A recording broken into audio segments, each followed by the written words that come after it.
Reaction channels सबको देखना पसंद है, पर रिस्पेक्ट किसी को नहीं देना। क्या सिर्फ कॉपी कंटेंट है या फिर इसके पीछे भी कुछ रियलिटी छुपी है? आज बात करेंगे इंडियन रिएक्शन कम्युनिटी के डार्क ट्रूथ्स, स्ट्रगल और वो पर्सपेक्टिव जो आपने कभी नहीं सुना होगा। Section 1, types of reaction channels. Reaction channels भी एक जैसे नहीं होते। कुछ सिर्फ डीएचएच पे फोकस करते हैं, कुछ एंटरटेनमेंट बेस्ड होते हैं जो कुछ भी पसंद आए उस पर रिएक्ट करते हैं। लेकिन एक और कैटेगरी है जो ना ओपिनियन देती है, ना ब्रेक डाउन करती है, ना ट्रांसफॉर्म करती है कंटेंट को, और वीडियो में तो कोई कमेंट्री भी नहीं होती, बस पूरा वीडियो चला देते हैं बिना कुछ ऐड किए। और इसी वजह से जेन्युइन रिएक्शन चैनल्स को भी हेट मिलता है। एक की वजह से पूरी कम्युनिटी पे डाउट आ जाता है। रिएक्शन का मतलब सिर्फ देखना नहीं, उसमें अपना ब्रेकडाउन, इमोशन और ओपिनियन भी होना चाहिए, तभी वो कंटेंट बनेगा। कॉपी और ट्रांसफॉर्मेटिव कंटेंट में यही फर्क होता है। इंडिया के रिएक्शन चैनल्स आपस में कभी कोलैबोरेट नहीं करते। क्यों? क्योंकि ईगो, इनसिक्योरिटी और अननेसेसरी कंपैरिजन भरा हुआ है। यही माइंडसेट रहता है कि अगर मैंने उस बंदे से कोलैबोरेट कर लिया तो मेरी सारी ऑडियंस उसके पास चली जाएगी और उसको ज्यादा देखने लग जाएगी। पर ऐसे में ना एक दूसरे की ग्रोथ ब्लॉक हो जाती है। क्रिएटर्स मिलके इकोसिस्टम बिल्ड करते हैं, और जब फॉरेन क्रिएटर्स इंडिया के ही कंटेंट पे रिएक्ट करके वायरल हो जाते हैं तो सोचो उन लोगों में तो कोलैब की कमी ही नहीं है। भाई कुछ अपना बना ले, क्यों दूसरों की मेहनत पे व्यूज ले रहा है? यही कमेंट हर रिएक्शन चैनल पे आपको मिलेगा। बट सच यही है कि रिएक्शन करना भी एक आर्ट है।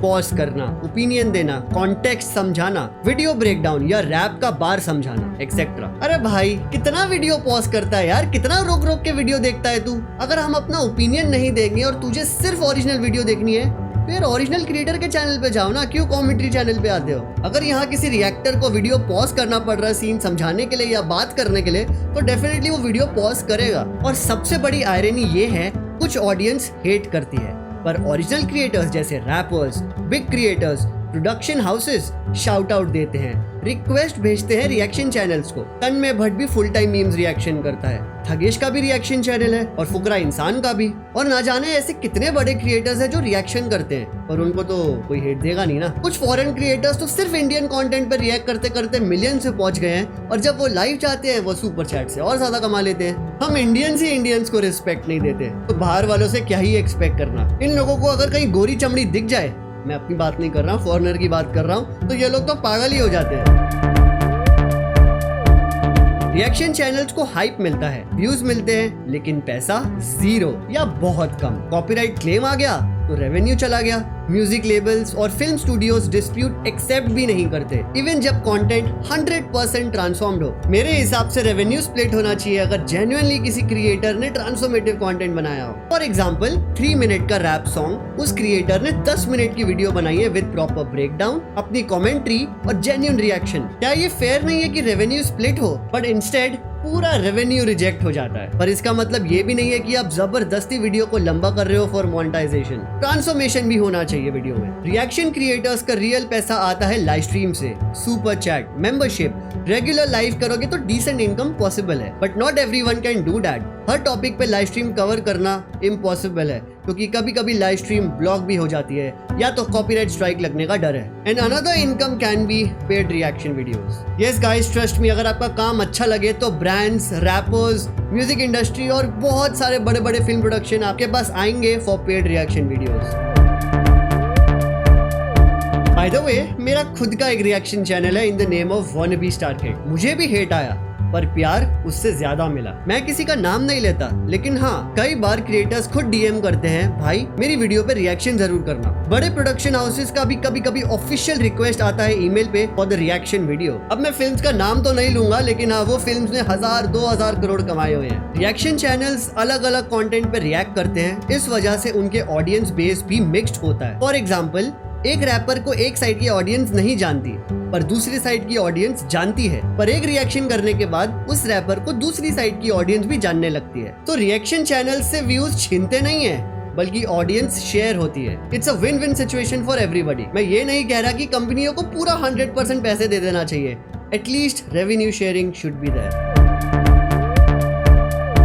कुछ ऑडियंस से हेट मिले तो समझ में आता है, पर जब ओरिजिनल क्रिएटर्स, रिकॉर्ड लेबल्स या मीडिया तुम्हें क्लाउन समझे, that's when it hurts the most. जब कोई बड़ा लेबल तुम्हें कॉपीराइट स्ट्राइक मार देता है, वो भी बिना किसी वैलिड रीजन के, या क्रिएटर्स बोलते हैं रिएक्शन चैनल वाले सिर्फ हमारी मेहनत खा रहे हैं, it's very clear that industry भी बायस्ड है। और हाँ, कुछ ऐसे बड़े क्रिएटर्स को तो मैं जानता हूँ जो पहले रिएक्शन चैनल का मजाक बनाते थे, आज उनका भी रिएक्शन चैनल है। और कुछ बड़े बड़े क्रिएटर्स तो लाइव स्ट्रीम पे आके रिएक्शंस करते हैं। यूट्यूब खुद बोलता है under fair use copyright disclaimer ये सब अलाउड है, और रिएक्शन वीडियोस भी इसी कैटेगरी में आती है। पर फिर भी बड़े लेबल्स और कंपनीज रीयूज कंटेंट का गलत यूज करके मैन्युअली कॉपीराइट स्ट्राइक डाल देते हैं, चाहे कंटेंट 100% ट्रांसफॉर्म्ड क्यों ना हो। ये सिर्फ डीमोनेटाइजेशन नहीं, चैनल तक डिलीट होने का रिस्क होता है, स्पेशली जब अपील भी रिजेक्ट हो जाती है without any proper human review. Reaction creators hype create करते हैं, वर्ड ऑफ माउथ बढ़ाते हैं और किसी अननोन आर्टिस्ट को वायरल भी कर सकते हैं, लेकिन उसका क्रेडिट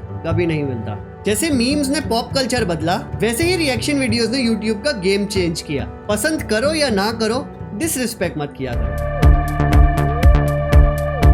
YouTube खुद कॉन्स्टेंटली इवॉल्व हो रहा है, सारे AI मॉडल्स ट्रेन होते जा रहे हैं और एल्गोरिदम तो इतना स्मार्ट है कि उसको पकड़ना नामुमकिन है। डुप्लीकेट कंटेंट को पुश डेफिनेटली नहीं करेगा, और मोनेटाइजेशन का तो तुम छोड़ ही दो। तो फ्यूचर में सिर्फ वही लोग टिकेंगे जो ओरिजिनल ओपिनियन, पर्सनालिटी और वैल्यू ऐड करते हैं, जिनकी अपनी कम्युनिटी है, लॉयल ऑडियंस है, जो सिर्फ ट्रेंड के पीछे नहीं भागते, अपनी आइडेंटिटी बनाते हैं। 2020 का एरा अलग था, लेकिन अब सिर्फ वीडियो चला के व्यूज नहीं आते। Face plus thoughts plus connection is equals to survival formula. Reaction channel हो या गेमिंग या पॉडकास्ट, फेस दिखाओ, अपनी वॉइस को यूनिक बनाओ और ऑडियंस से इमोशनली जुड़ जाओ। आज के टाइम में relatability is definitely bigger than perfection.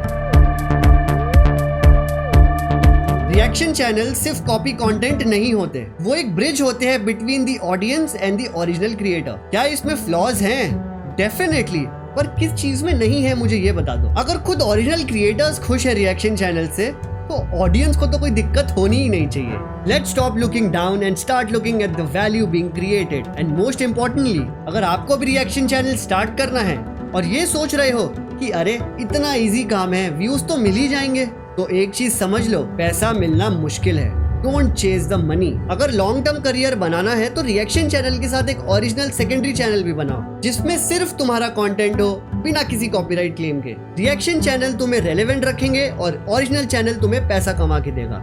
दुनिया में कुछ भी इजी नहीं होता, हर चीज में एफर्ट लगते हैं। रिएक्शन चैनल्स एफर्टलेस जरूर लगते हैं, बट सच में they are not 100% effortless. Easy जरूर है, बट फ्री में फेम बिल्कुल नहीं मिलता। वेल रिसर्च्ड और स्क्रिप्टेड वीडियोस बहुत डिफरेंट होती है, पर मेरे हिसाब से न्यूज, रिएक्शन और रोस्टिंग वीडियोस को एक ही कैटेगरी में डालना चाहिए, क्योंकि रिएक्शन चैनल वाले सिर्फ एंजॉय कर रहे हैं, ब्रेक डाउन कर रहे हैं, और रोस्टिंग वाले सिर्फ बेइज्जतियां कर रहे हैं। और तीनों चैनल्स क्या करते हैं, ओरिजिनल क्रिएटर का वर्क स्क्रीन पे दिखाते हैं, उस पे अपनी कमेंट्री करते हैं। थोड़ा ध्यान लगाना जो मैंने बोला है।